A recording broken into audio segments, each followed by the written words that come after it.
jon ɗo en ari ka na ka en ɗon sa inni na déjà en andi ko notagol na ko wiugol comme quelque chose de positif. Oui, joni na on ko ko ide dilɗi ƴettugol goɗɗum ƴettugol goɗɗum naɓa nokkugo. Sa ni naɓi andi ɓi on ko source on e nder ko na ɓi na, c'est à dire que définition na on ko e nder déplacement ko ide de déplacegol goɗɗum, ko ide de dillingol goɗɗum ittina e place naɓa e place. Donc en fait ko mouvement quoi, ko progression ko ɓenta en français ko progression ko ɗo ni na. Joni koko comme doggol ni andi si ɓeni par exemple nangue gueyon e nuno koko wondi e friction. Joni na on ko le fait que koko dogata harano wulnude ma no sunde ko ɗo ni nangue. Oui, joni na on sa ni naɗi nattugol naadugol nanugol kadi andi nanugol no wodi kadi nanugol ngol kadi ko arti du domaine de la réception mouvement. Andi normalement nani no wawi provoquer ma waɗa mouvement, mais kadi ko mouvement on ɗa recevude. Na on hino lutodiri e ni on c'est ni ɓi on ko nohollir honno koye contexte sombo on syllabe ɗon o fefinda o définition makko.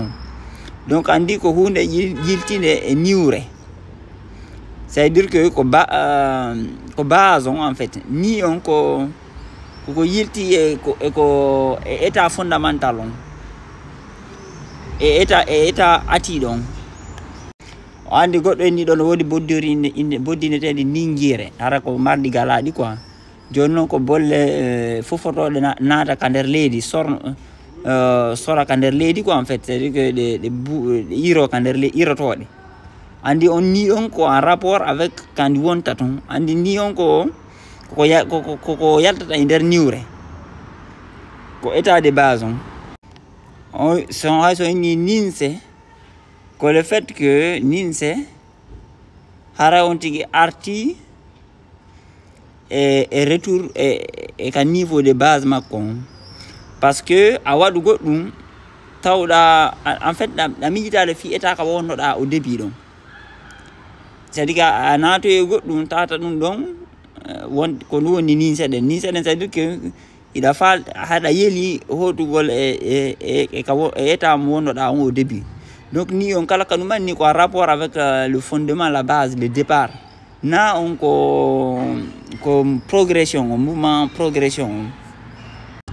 E misal sa ni ɗo lekki genre ara ni on ko woni ɗaɗi ɗin na on ko binderne ha calli ɗin ton. Non sa ni wano noppi, sa ni kadi none goɗɗum none andi none goɗɗum ko sifare hunde nden yiyotone sifare hunde hara ko sifare yiyotone nden. Andi sa fala expliquer ɗo goɗɗo yo fiyo mo anda hunde yo yaw yiyande par exemple sa fala expliquer ɗo goɗɗo mo anda ko woni baali sifanoɗa mo hara so yehi ka burura hawri e baali o anda ko baali ni ko none on jon expliquata.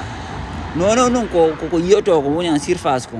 Sa ni kadi nora ko crocodile. Nora andi nora ko dumbay ko woni ko dumbugol dumbay, c'est à dire que har ko hawre ndiyam humbay kay ina dumbay ko humbay nore humbay.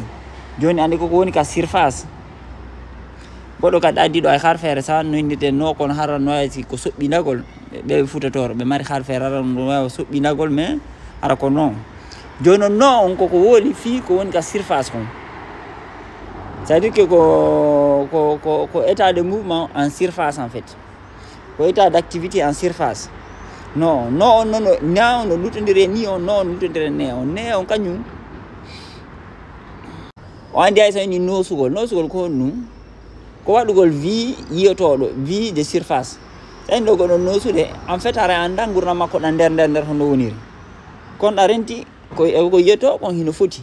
Oui mais sa ukkike ley ko ɗon ne on ko ne on wawa sani needi sani neeɓi ne on ko en rapport avec le temps c'est-à-dire ko ƴettata temps neeɓi andi ko juuti dans le temps sani needi kadi ko ƴettanta temps kono ne on ko sifi nder on honno wayi no woodi kadi wano netti ene woodi neema ene woodi neli no woodi kadi neldugol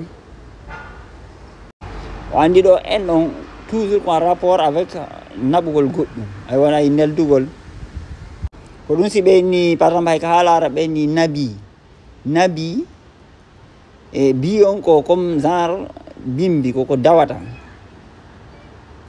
joni nabi koko atoto arde ko en fait nabi ko naɓo ko nabi ko addo kesum en fait siɗon faala addo départ on donc on est ɗo ne on ko plus en rapport avec caractéristique ji siɗon faala nelal ngal dans le temps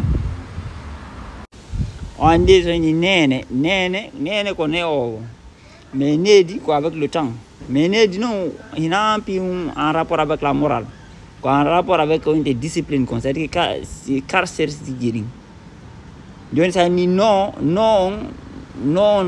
e pular no fira comme waɗu no o ɗo waɗirni no andi ɗon koka forme koko surface ko sifaji hunde tata ko en surface e description hunde tata ko en surface no wayi noon en surface no yiyorto no humbiri no ka humbi ɗon joni ne on kañum ko fi intérieur on ley on no wayi au fond en on ko en rapport avec le fait de déplacegol goɗɗum ha nokkugo naɓugol goɗɗum